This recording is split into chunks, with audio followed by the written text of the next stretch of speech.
Comme je l'ai annoncé ce matin, on va parler cet après-midi de la réconciliation. Passer du pardon à la réconciliation. Parce qu'en réalité, je veux dire, le pardon, tout ce qu'on a vu, c'est extraordinaire, mais derrière ça, il y a la réconciliation. Je le disais ce matin, Dieu nous a réconciliés avec lui.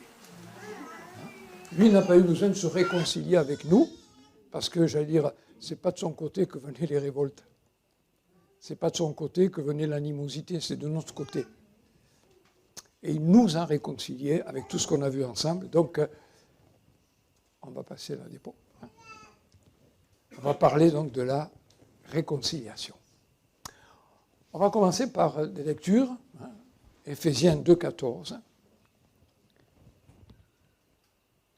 C'est lui, en effet, qui est notre paix. De ce qui était divisé, il a fait une unité. Dans sa chair, il a détruit le mur de séparation, la haine. Il a voulu ainsi, à partir du juif et du païen, créer en lui un seul homme nouveau, en établissant la paix et de les réconcilier avec Dieu, tous les deux en un seul corps, au moyen de la croix. Ça, c'est la version top qui dit « Et là, il a tué la haine. » Oh. J'ai choisi cette version parce que c'est fort, quoi. Là, il a tué la haine. Dans sa chair, il a détruit le mur de séparation, la haine. Et en fait, ce qu'est en train de parler là, Paul, c'est de cette inimitié qu'il y avait entre, c'est écrit, les juifs et les non-juifs, les juifs et les païens. Et quand il parle du mur de séparation, en fait, il mentionne là le mur qu'il y avait au temple de Jérusalem, ce mur qui séparait le parvis d'Israël et du peuple d'Israël. Et après, il y avait le parvis des femmes, le parvis, etc. Et le parvis des nations. C'est-à-dire que tout non-juif pouvait monter au temple, mais n'avait accès qu'au parvis des nations. Et il ne pouvait pas alors entrer ensuite dans le parvis, tout simplement, où là, seuls les juifs et les juives, au départ, peuvent entrer. Ensuite, il y a le parvis, en quelque sorte, des hommes, là où les femmes ne peuvent pas entrer. Et puis après, alors, il y aura le lieu saint, très saint, etc. Et ce mur de séparation, donc quand on voit les archéologiques un peu, etc., le mur de séparation, il faisait à peu près 1,20 m, en bâti obscur. Et après, ensuite, c'était les claustras. C'est-à-dire que les non-juifs pouvaient voir ce que faisaient les juifs de l'autre côté, mais eux ne pouvaient pas participer. Il y avait séparation dans l'Ancienne Alliance. Et voilà qu'il parle de Christ, celui qui est notre paix, parce que de cette séparation de ce qui était divisé, juif et non-juif, il a fait une unité et il a réuni en un seul corps, comme on le voit un peu plus loin. Il a fait une unité. Et c'est dans sa chair qu'il a détruit ce mur de séparation qu'il qualifiait de haine. Et là, il nous a réconciliés avec Dieu, juifs, non-juifs, en un seul corps. Réconcilier les deux avec juifs. Pardon, avec Dieu. Et le mot réconcilier, c'est un mot que j'ai cité au départ, qu'on retrouve ici, le mot apokata. Alors je notais parce que c'est un peu compliqué. Apokatalaxé, qui veut dire revenir à un état d'harmonie comme dans le passé. Autrefois, ça existait, ça n'existait plus, mais la réconciliation nous dit que cet état-là, Dieu l'a rétabli.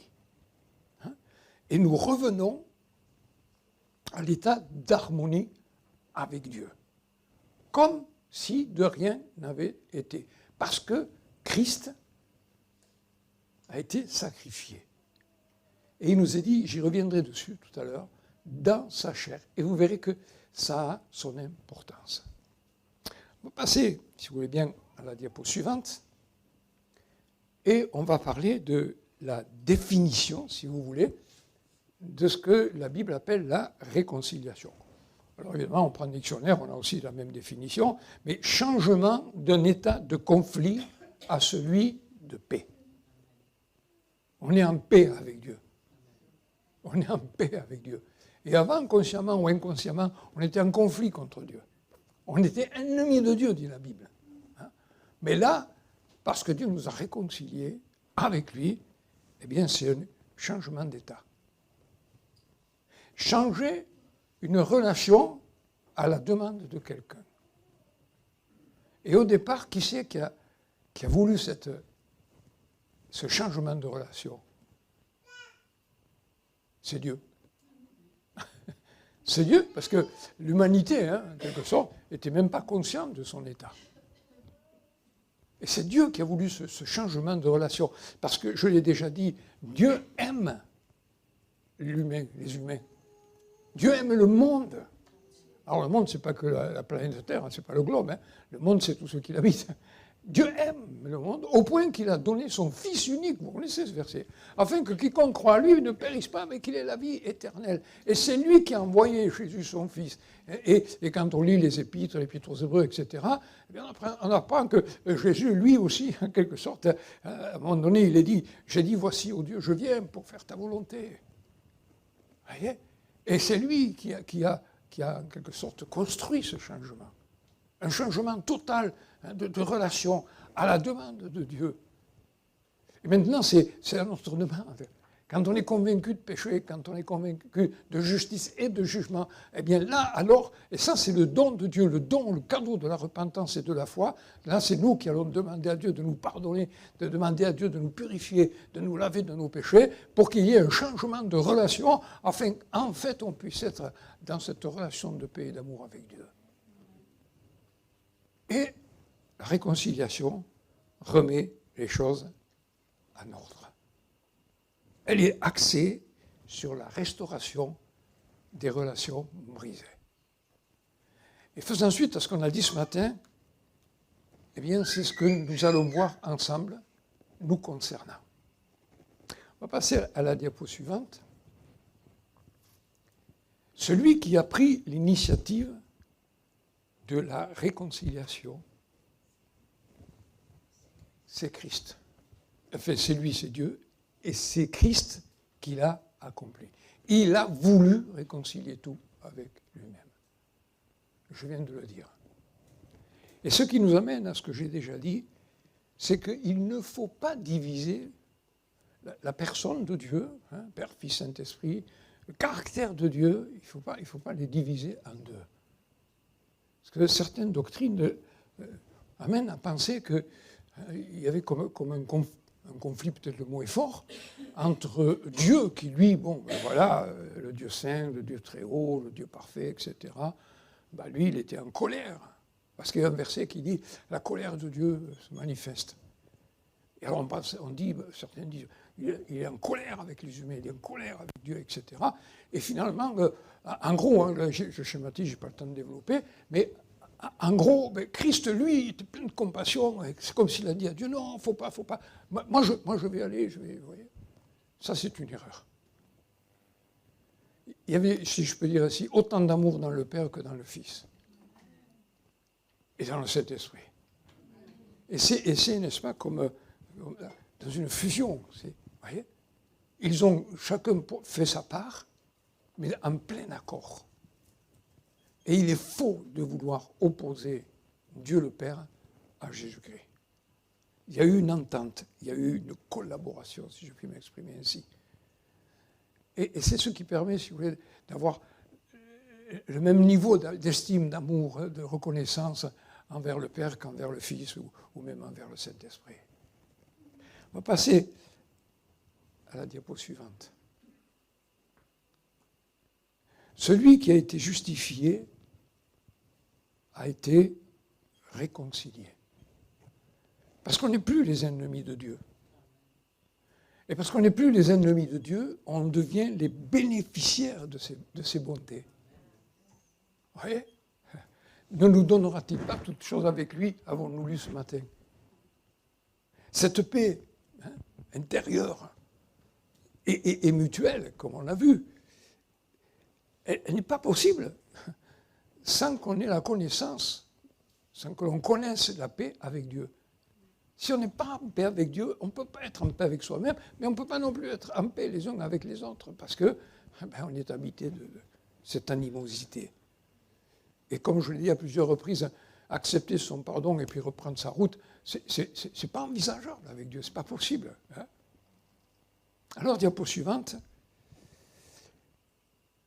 la réconciliation avec Dieu réconcilie les hommes entre eux. C'est ce que l'on vient de voir hein, sur le texte tout à l'heure.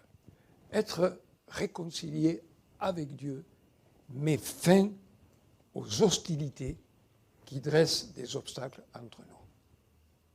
Si vous êtes réconcilié avec Dieu, si je suis réconcilié avec Dieu, il ne peut plus y avoir d'obstacle. Et s'il y a un obstacle, aussitôt, eh bien, on va se mettre ensemble, on va prier, on va faire quelque chose, et les hostilités vont faire, et la réconciliation va faire disparaître les obstacles qui sont entre nous. C'est ce que Dieu a fait. C'est ce que Dieu a fait. Il n'y a plus rien qui fasse obstacle, frères et sœurs, pour nous, à accéder à la grâce de Dieu. Vous vous rappelez ce verset de l'Épître aux Hébreux? Nous avons un libre accès au trône de la grâce. Parce que Dieu a déchiré le voile. Hein, et il est dit le voile au travers de sa chair. Il a déchiré le voile. Et nous avons un libre accès au trône de la grâce. Où nous sommes secourus dans tous nos besoins. Ça, oui, ça m'échappe. Moi, je trouve ça extraordinaire. Parce qu'avant Jésus-Christ, ce n'était pas possible. Hein? L'hébreu ou le juif, peu importe, dans l'ancienne alliance, hein, je parle, il ne pouvait pas accéder au trône de la grâce. Puisque le trône de la grâce, à ce moment-là, hein, c'était bien dans le tabernacle ou dans le temple, hein, c'était le propitiatoire, c'était le coffre où il y avait les anges, etc. Mais qui entrait là, qui allait jusque-là? Une fois par an, en plus. Le souverain sacrificateur, et lui seul.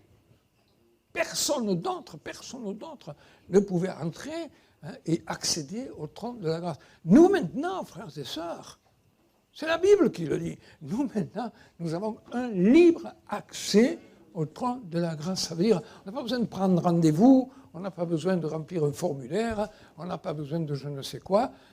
Dans la prière, dans la louange, dans l'action de grâce, on a accès au trône de la grâce. On peut venir jusqu'au pied de Dieu, jusqu'au pied de son trône. Et là, on répand nos cœurs, on expose nos besoins, etc.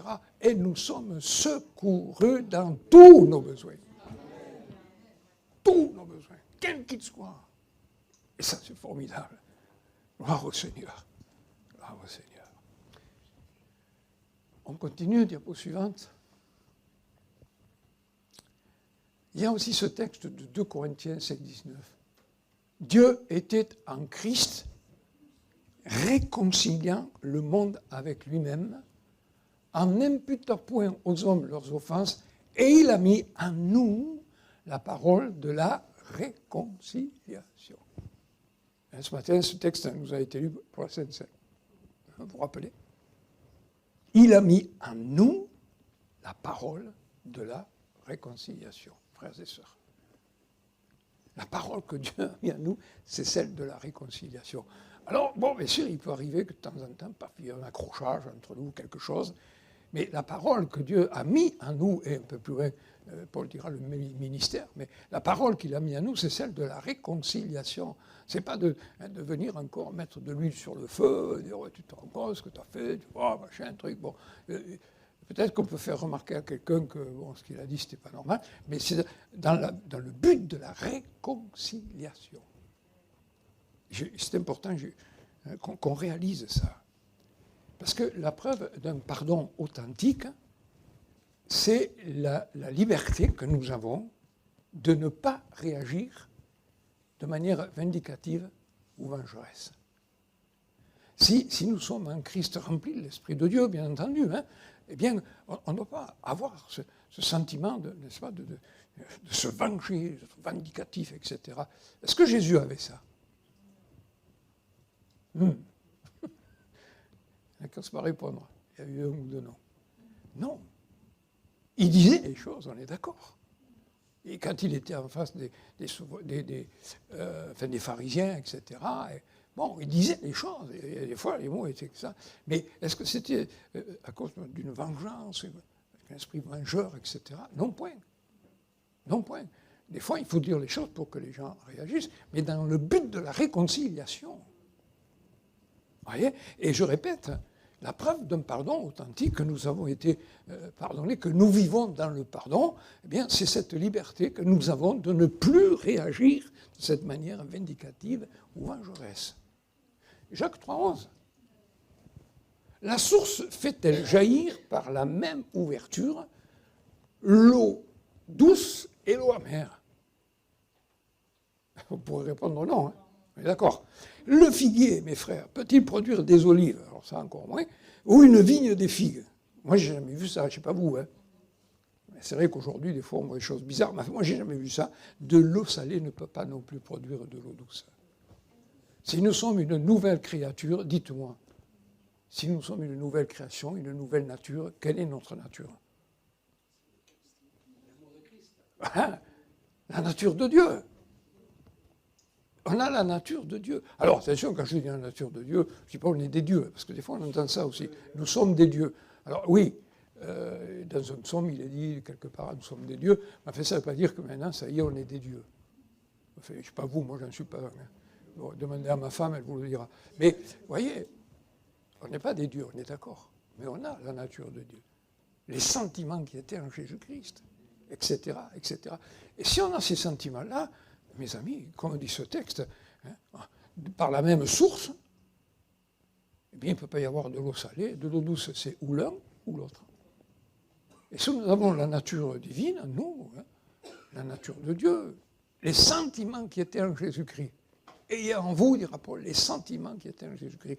Alors, quand il dit les sentiments, bon, nous, on peut penser à les coups d'émotion, etc., mais littéralement, c'est ayez en vous la pensée, vous voyez, je cherche mes mots, mais la pensée, l'âme de Christ. Et si on est en Christ, on ne peut pas penser autrement que Christ. Si on est en Christ, il y a des choses qu'on ne peut pas. C'est contre nature, c'est contre notre nature. Notre nature ne peut pas le faire. Quand je regarde Christ dans les évangiles, vous voyez, on est plein de compassion, qui va au secours, etc. Et on ne peut pas avoir la nature de Christ et être indifférent à la misère, enfin, aux besoins des uns et des autres. Et ils se perdent sur leurs problèmes, enfin, etc. Mais en même temps, on ne peut pas non plus... Christ n'était pas toujours... Enfin, il n'était jamais en train de se battre avec l'un et avec l'autre. J'avoue que souvent, je me suis dit, oh là là, si j'avais eu une bande de disciples comme les apôtres, oui, je n'aurais pas supporté. Alors, bien sûr, de temps en temps, hein, incrédule, enfin, etc., il les bouscule. Il fallait qu'ils réagissent dans certaines situations, hein, mais jamais pour leur dire, oh, allez, c'est bon. Je parlais je crois, de Pierre, quand qui a renié Jésus, et qui ensuite, quand Jésus est sur la plage, il sort, il vient. Les disciples d'Emmaüs, ça aussi, hein, fait, bon, nous on dit les disciples d'Emmaüs, mais c'était les disciples de Jésus. Hein. Un habitait Emmaüs, il se rendait à Emmaüs, mais ce n'était pas les disciples d'Emmaüs, c'était les disciples de Jésus. Et vous imaginez, hein, vous savez, moi je ne vais pas au cinéma, hein, mais je me fais mes films tout seul, alors je n'ai pas besoin. Mais ouais, je m'imagine deux disciples, là, sur le chemin. Et le texte dit, ils étaient là tout beau. Et ils marchent. Et de quoi s'entretenait-il? De tout ce qui venait de se passer, tu te rends compte de ce qu'on a vécu avec Jésus et tout ça. Puis maintenant c'est fini, il est mort, voilà, il a été enfermé dans le sépulcre, et puis bon, etc. Mais, alors, et ils repartent à leur vie, à leur ancienne vie.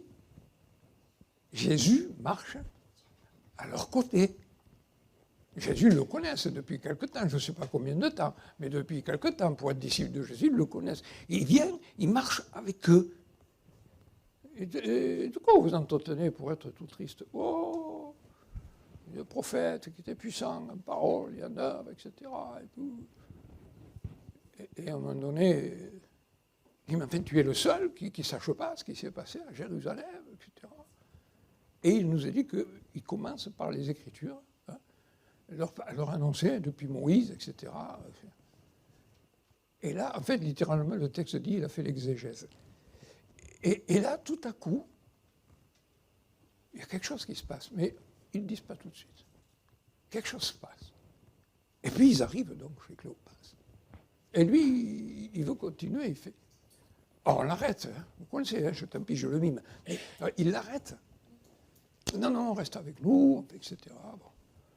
Et au moment où ils rompent le pain, ils ont dû voir les mains, je suppose. Enfin, au moment où ils rompent le pain, oh, c'est Jésus. C'est Jésus. Et paf, aussi sec, il part. Ils auraient pu dire, ben voilà. À chaque fois, il nous fait le coup. Quand on est plein de choses, c'était formidable. Il est parti, et là, il nous refait le coup. Non. Qu'est-ce qu'ils ont fait? Qu'est-ce qu'ils ont fait? Aussi sec, ils repartent à Jérusalem. Vous imaginez, ils viennent de faire le voyage. Ils s'arrêtent. Aussi sec, ils repartent. Ils ne se sont même pas dit, bon, écoute, on va finir de manger, on va se reposer, et demain matin, on va aller.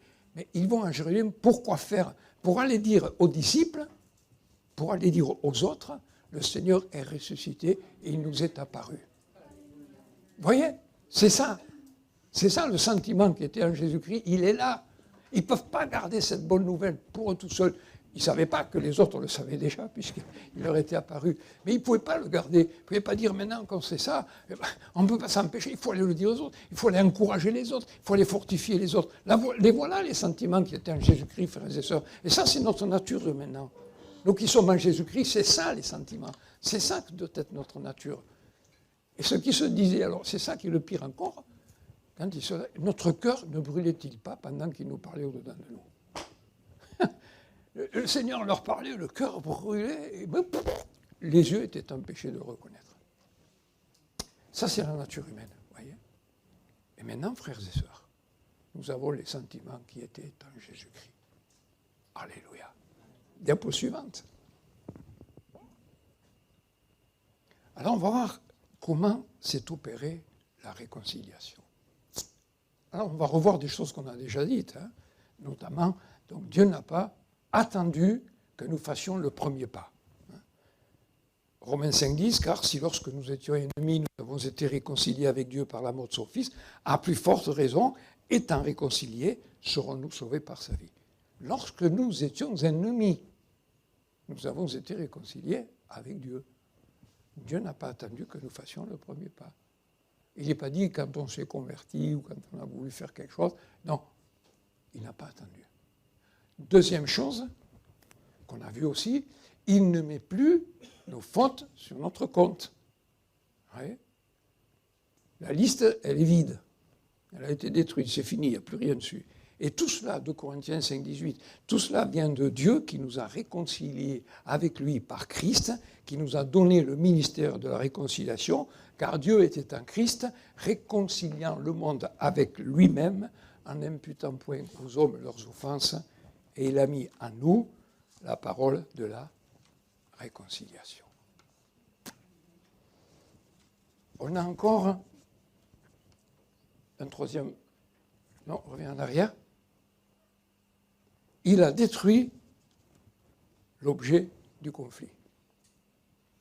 Éphésiens 2,16, réconcilier le nôtre en un seul corps avec Dieu par la croix, en détruisant par elle l'inimité. Il a détruit l'objet du conflit. On continue. Colossiens 1, 20 et 21. Et je le citais tout à l'heure. Il a voulu par lui réconcilier tout avec lui-même, tant ce qui est sur la terre que ce qui est dans les cieux, en faisant la paix par lui, par le sang de sa croix. Et vous qui étiez autrefois étrangers et ennemis par vos pensées, par vos bonnes œuvres, il vous a maintenant réconciliés ces mots sont importants, par sa mort dans le corps de sa chair. Les mots sont importants. Parce qu'en fait, on parle de mort à soi et d'abnégation.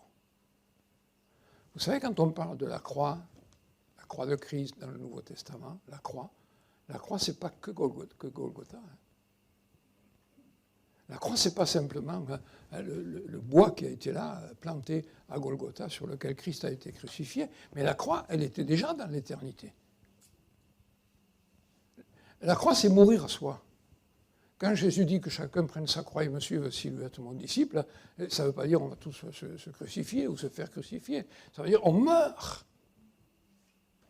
Et la Bible, quand elle parle du vieil homme, elle ne dit pas le vieil homme, il faut le soigner, le panser, le guérir. Elle dit il faut le crucifier, il faut qu'il meure, le vieil homme. Et là, bien, quand il est parlé du sang de sa croix, quand il est parlé de sa mort dans le corps de sa chair, en fait, dans les textes originaux, on appuie sur le fait que c'est la mort à soi et l'abnégation. S'il n'était pas mort à lui-même, il n'aurait jamais quitté la croix. Il aurait, comme dit Paul, il n'a pas regardé comme une proie arrachée d'être égal avec Dieu, mais il s'est dépouillé lui-même. Il s'est humilié lui-même. C'est ce qu'on appelle bien tout simplement l'abnégation. Et il est venu vivre au milieu des hommes comme un simple homme. Il a laissé de côté sa divinité, tout en restant Dieu, on est d'accord, mais se chargeant de l'humanité. Et ça, c'est important, la mort à soi et l'abnégation. Important de le comprendre parce que maintenant, en effet, diapo suivante, nous allons en venir à l'application. Tout cela, ça nous dit quoi en ce qui nous concerne? Eh bien, exactement la même chose. Dieu n'a pas attendu que nous fassions le premier pas, alors n'attendons pas que les autres fassent le premier pas.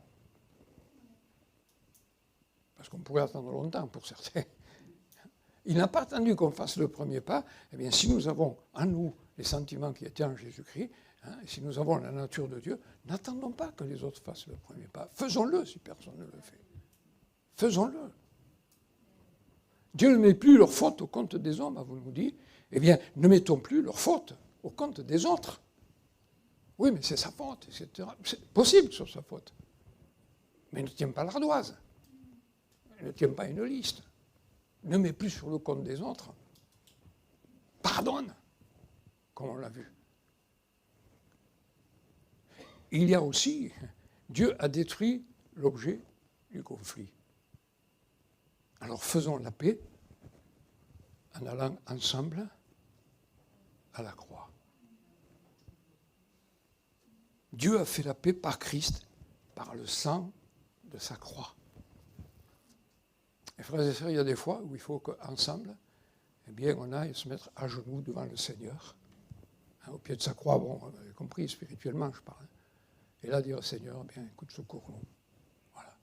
Parce qu'il y a ça, ce problème, enfin, peu importe. Et ça, c'est important. Vous voyez, on n'y pense pas souvent. À l'œuvre de la croix.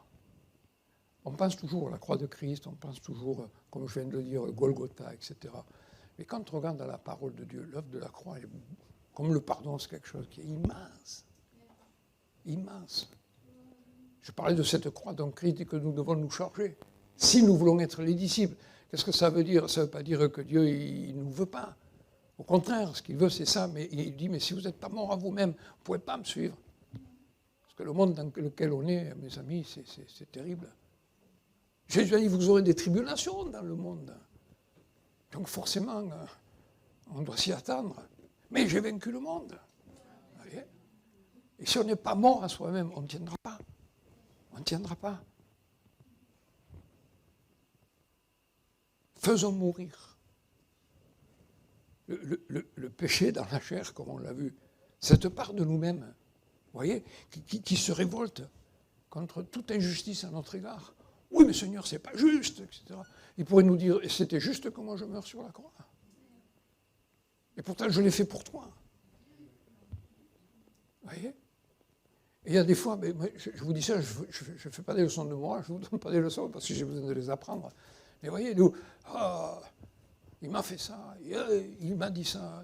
Ok, d'accord, c'était pas bien, il n'aurait pas dû le faire, etc. Mais c'est moi et moi.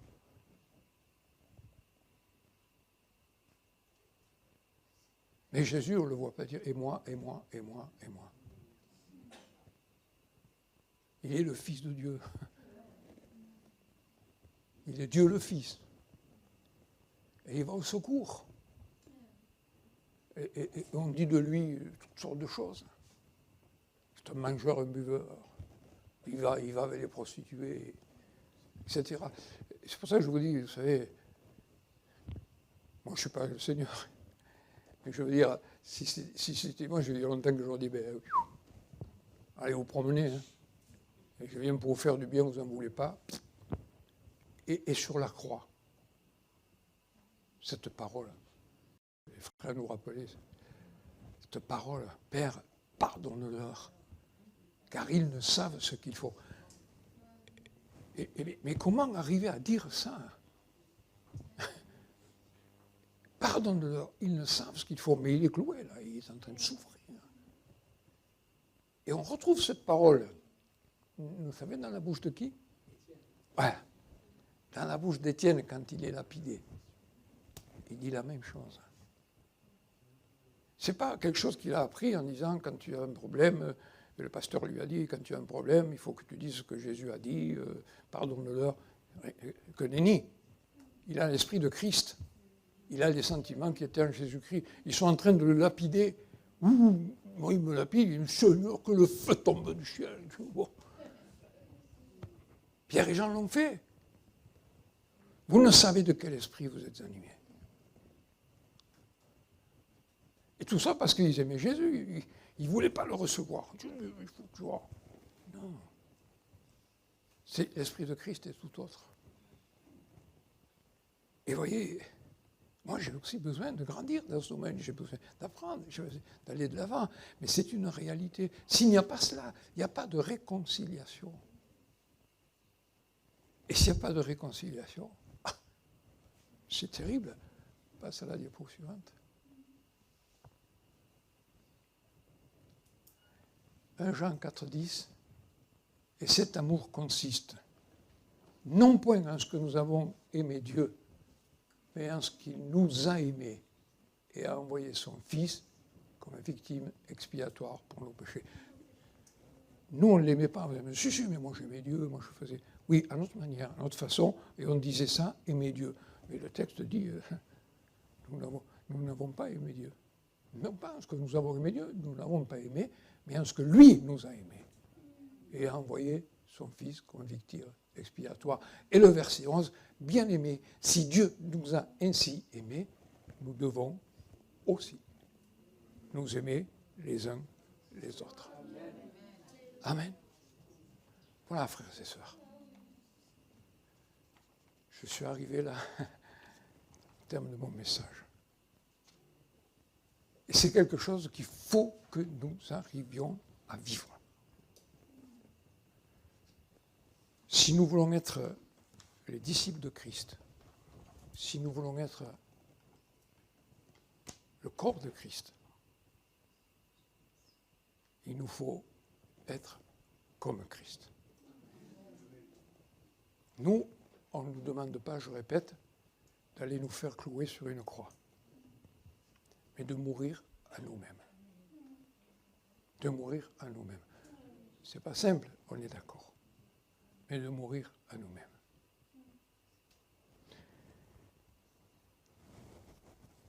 Je vais me permettre. Est-ce que vous connaissez Neil Anderson? Oui.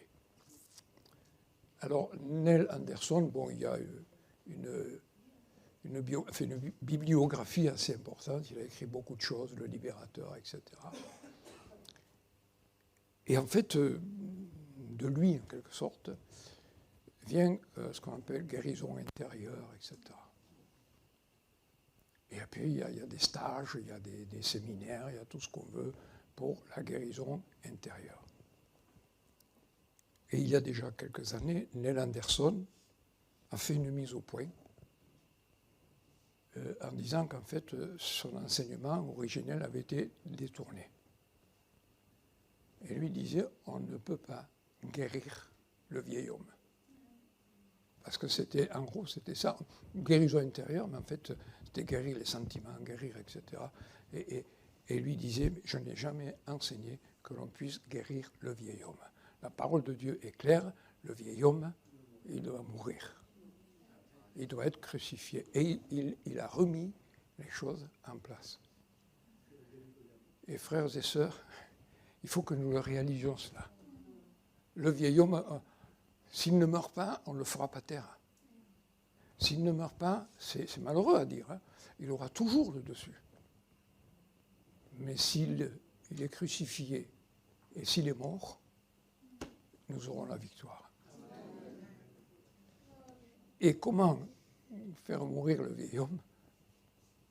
Dépouillez-vous, dira l'apôtre Paul, de la vieille nature. Dépouillez-vous, déshabillez-vous, c'est le mot, hein, etc. Et revêtez-vous de l'esprit de Christ, des sentiments qui étaient en Christ. Et en fait, c'est ça, frères et sœurs. Accepter d'être dépouillé par Dieu.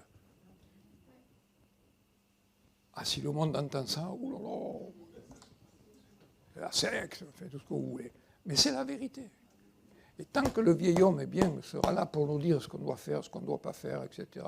Et oui, mon pauvre, mais tu as vu comment on t'a traité, tout ce qu'on a fait contre toi. Oh là là, oh oui, c'est vrai, oh le pauvre, il faut...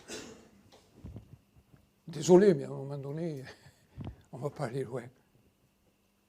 Et Jésus, parfois, a été, c'est vrai, assez sévère, mais pour amener les disciples à ceux qui sont devenus. Vous imaginez un Pierre, hein, quand on le voit même dans les évangiles, quand on le voit, comme je l'ai dit, reniant Jésus, quand on le voit hein, sur le bord de la plage, et quand on le voit à la Pentecôte.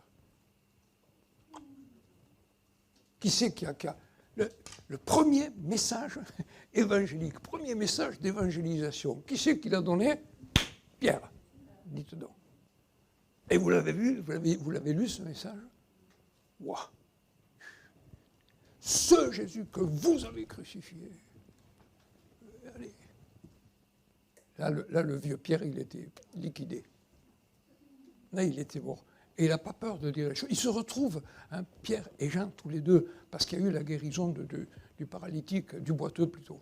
Hein. Ils se retrouvent tous les deux devant le Sanhédrin. Et qui était ce Sanhédrin? Si on compte les années, on fait le... C'était ceux qui avaient condamné Jésus à être crucifié. Ils se retrouvent devant eux, et vous avez accusé, et ce Jésus que vous avez fait crucifier, et etc., etc. Mes amis, la peur, il n'y est plus. Ils se retrouvent en prison, mais c'est pas grave, ils sont pleins de feu.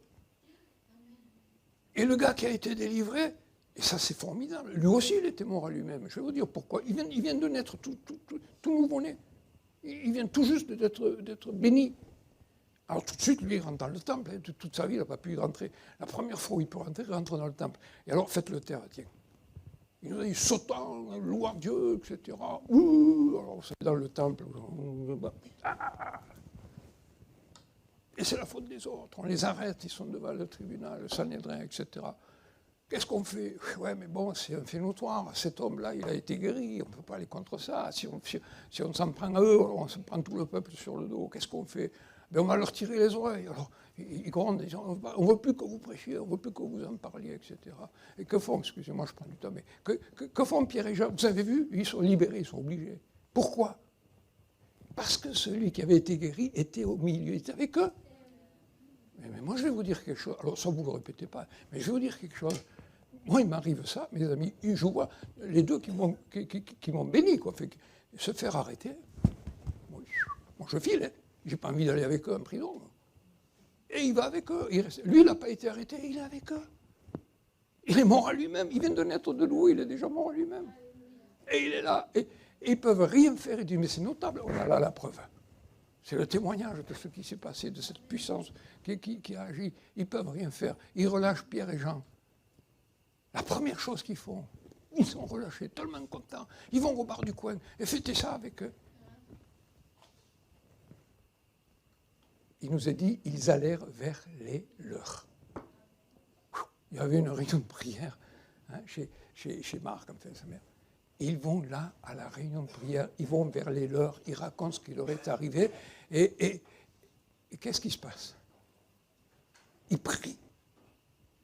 Elle est formidable. Vous relirez cette prière d'acte 4, elle est super, comme vous savez les faire ici. Elle est super. Jésus, Ponce Pilate, Hérode se sont ligués contre ton saint serviteur, etc. Tout ce que ton conseil avait arrêté d'avance, autrement dit, tout ce qui est arrivé, Seigneur, tu le savais, c'est toi qui as permis, c'est toi qui as conduit tout ça, etc. Alors Seigneur, excuse-nous, mais maintenant on va se tenir tranquille parce qu'on n'a pas envie de retourner en prison.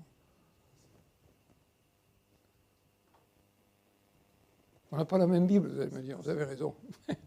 C'est pas ça. Alors vois leurs menaces et donne à tes serviteurs d'annoncer la parole de Dieu avec assurance, en l'accompagnant de signes, de prodiges et de miracles. Alléluia.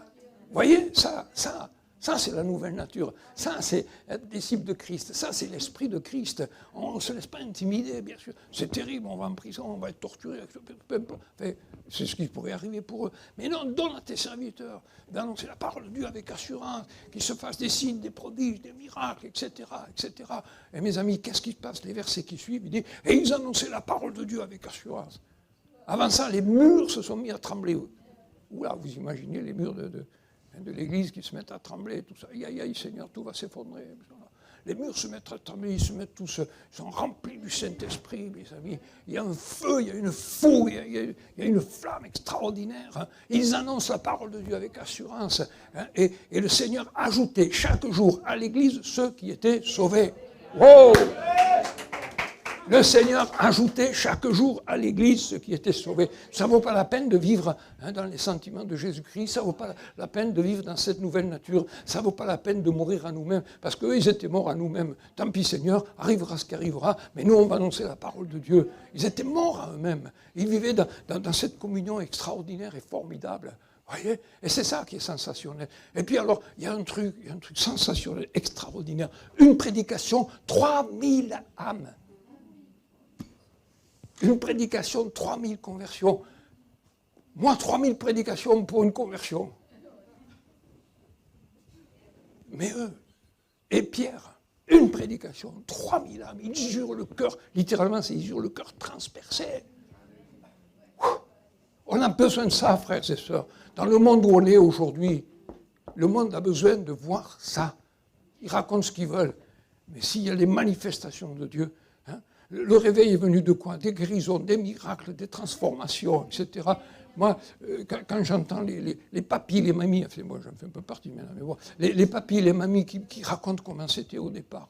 Waouh, les églises pleines, tout ça. Mais pourquoi? Ouais, parce qu'ils ne savaient pas quoi faire, il n'y avait pas la télé. Mais non, mes amis, une telle vie. Et les gens sont bouleversés. C'est ce que le monde a besoin de voir, frères et sœurs. Et comment vont-ils voir tout ce qu'on vient de dire? Si on le vit nous-mêmes, c'est le corps de Christ qui doit le vivre. Et je bénis Dieu pour ce que vous vivez. Je suis sûr que c'est que des prémices encore. Mais quand on lit la parole de Dieu et quand on se rend compte que le livre des Actes, il ne raconte pas l'histoire de sur 300 ans. C'est une quarantaine, une cinquantaine d'années, pas plus. Et au bout du compte, c'est tout le bassin méditerranéen pratiquement qui est évangélisé. Vous imaginez? Et nous, en 2000 ans, on n'a pas fait guère mieux. Ouais, c'est ça qui est extraordinaire. Frères et sœurs, je m'enflamme peut-être. Prie de m'excuser, mais c'est ce qu'il faut qu'on vive. Est-ce qu'on est prêt? Est-ce qu'on est prêt à vivre ça? Est-ce qu'on le désire vraiment de vivre ça? Il y a un prix à payer, on est d'accord? Ah bien, payons-le. On ne va pas être crucifié. Enfin, bon, je ne sais pas ce que Dieu fera, mais je veux dire par là que ça vaut la peine de s'oublier un peu, d'être réconciliés les uns avec les autres, de se pardonner les uns avec les autres, de vivre pleinement le pardon. Et que le nom du Seigneur soit glorifié. Amen. Alors on va prier si vous voulez bien. Et comme le disait tout à l'heure notre frère, si quelqu'un a besoin, approchez-vous, venez sur le devant.